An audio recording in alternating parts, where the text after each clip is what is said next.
ভিতরে আমার ওয়াইফ আমার জন্য চাল বাজছে। আসলে এটা চাল ভাজা কয় না কি কয় আমি সঠিক জানি না।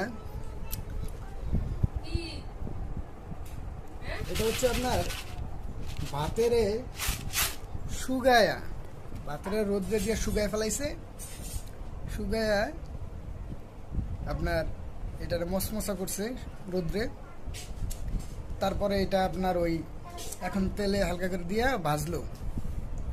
তো এটাতে এখন আমি কখনো খাইনি, এই বিসমিল্লাহ এই প্রথম জীবনে খাইতেছি। কি গো, লবণ দাও নাই তো তুমি?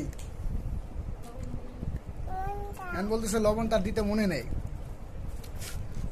দেখ, কষ্ট করে বাচ্চা যদি না খায় তাহলে প্রিয়জন কষ্ট পাইব। কি দরকার আছে, সবারই মন রক্ষার দরকার আছে। কি কোন আপনারা?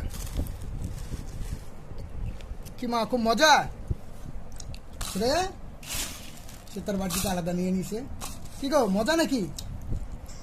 হ্যাঁ, এই যে দেখো মজা, অনেক মজা।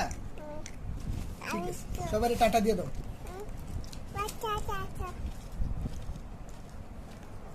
সবাই ভালো থাকবেন। আসসালামু আলাইকুম।